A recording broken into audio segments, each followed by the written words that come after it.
Dnes se spolu podíváme na podmínkové věty neboli kondicionály. V angličtině se jim říká conditionals nebo také conditional sentences. Podmínkové věty, jak už název napovídá, vyjadřují podmínku a její důsledek, který nastane, pokud bude tato podmínka splněna. Používáme je tedy, pokud spekulujeme, co by se mohlo stát. Podmínkových vět je několik typů, ale struktura jejich souvětí je stále stejná. Tvoří ji vedlejší věta, nejčastěji uvozená spojkou if, a hlavní věta.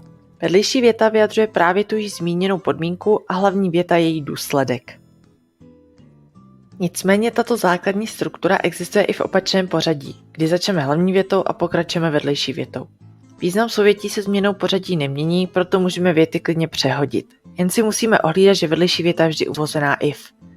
Jediným rozdílem je, že když začínáme vedlejší větou, následuje po ní čárka, když začínáme větou hlavní, čárka nenásleduje. Jednotlivých vět můžeme mít klidně více, proto se můžeme setkat s různými variantami, které vidíte v příkladech. Nejčastější formou je však jedna hlavní věta a jedna vedlejší. Jak jsem již říkala, podmínkových vět je v angličtině několik typů, konkrétně 5. Každá má svůj specifický význam a použití. Každá z nich se také pojí s jiným gramatickým časem. Vím, že to vypadá velmi komplikovaně, ale ve skutečnosti není, pokud správně pochopíte funkci každé z podmínek. Začneme tedy nultou podmínkou, takzvaným zero conditional. Často ji najdeme v tvrzeních s obecnou platností, protože tato podmínka nastane vždy a vždy bude mít ten samý výsledek. If je obvykle možné nahradit spojkou when, aniž by došlo ke změně významu. Například, když zahřejete vodu na 100 stupňů, začne vřít. Zde vyjadřujeme fyzikální fakt, který bude platit vždy a všude.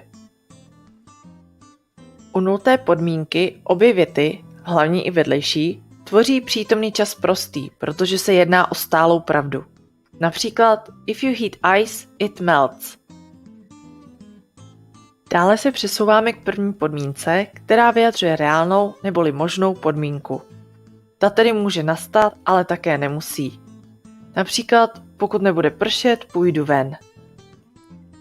Strukturu prvního kondicionálu tvoří přítomný čas prostý ve větě vedlejší, to je v té, která je uvozená if, a čas budoucí ve větě hlavní. Například, if it doesn't rain, I will go out.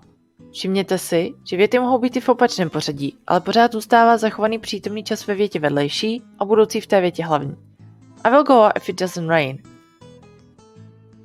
Při použití druhé podmínky vyjadřujeme nereálnou situaci, která se vztahuje k hypotetické možnosti. Mojí oblíbenou příkladovou větou je, kdybych byla prezidentkou, čokoláda by byla zdarma.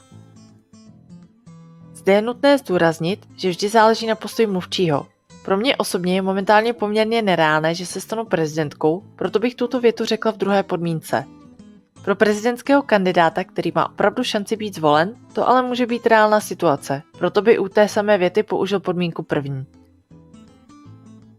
Jak jste si již určitě všimli z předchozího příkladu, druhou podmínkou tvoří minulý čas prostý ve větě vedlejší a would v kombinaci s infinitivem ve větě hlavní. Občas můžete narazit i na would v kombinaci s průběhovým tvarem, například ve větě If I spoke French, I would be working in France. Také pozor na drobnou výjimku, která se u druhé podmínky objevuje u slovesa být. Místo was používáme were i na místě, kdyby normálně bylo správně was. Když dáváme někomu radu a chceme říci, kdybych byla tebou, nedělala bych to, neříkáme teda if I was you, ale if I were you. Platí to i u třetí osoby jednotného čísla, tak jak vidíte v příkladech. Nicméně v hovorové angličtině často uslyšíte i negramatické was. Třetí podmínka je ještě nereálnější než ta druhá, protože vlastním použitím vyjadřujeme naše přání, aby v minulosti bývalo bylo něco jinak. Situace se tedy stala a my ji nemůžeme změnit. Například, kdybych býval nešel na ten koncert, nezlomil bych si nohu. Bohužel jsem ale na ten koncert šel a nohu si zlomil. Struktura je poměrně složitá. Tvoří ji předminulý čas ve větě vedlejší, to je had v kombinaci s příčestím minulým, a ve větě hlavní máme would have a opět příčestí minulé, takzvaný past participle. Vznikají pak věty jako if you had studied harder, you would have passed the exam. Kdyby si býval více studoval, prošel by si zkouškou. Z čehož vyplývá, že daná osoba evidentně zkouškou neprošla. Poslední, takzvaný smíšený kondicionál, už je gramatikou tak komplikovanou, že se na středních školách prakticky nevyučuje. Kombinuje v sobě vlastně druhý a třetí kondicionál. Vyjadřuje neuskutečněnou minulou podmínku a její pravděpodobný výsledek v přítomnosti. Zjednodušeně můžeme říci, že kdyby se bývalo bylo v minulosti stalo X, stalo by se teď Y.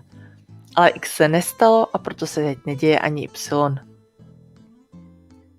I gramatický tvar odpovídá kombinaci druhé a třetí podmínky, to jest nejčastěji uvidíte předminulý čas ve větě vedlejší a would v hlavní. Například if I had worked harder at school, I would be able to get a better job now. Nicméně může se setkat také s opačnou kombinací, kdy ve vedlejší větě je minulý čas a v hlavní would have a past participle. If you weren't so afraid of snakes, you would have picked it up and put it outside. Zde se dostáváme k jádru problému podmínkových vět. Není problém s podmínkovými větami jako takovými, ale s tím, že abyste se naučili dobře ovládat podmínkové věty, musíte perfektně ovládat prakticky veškeré časy v angličtině. Je proto nutné nejen vědět, že například v nuté podmínce je všude přítomný čas, ale také umět správně vytvořit přítomný čas. To jest nezapomínat na s ve třetí osobě singuláru, umět tvořit v daném čase správný zápor a podobně. Pokud vám jde z toho všeho hlava kolem, nezoufejte. V běžné mluvě si většinou vystačíte s první a druhou podmínkou.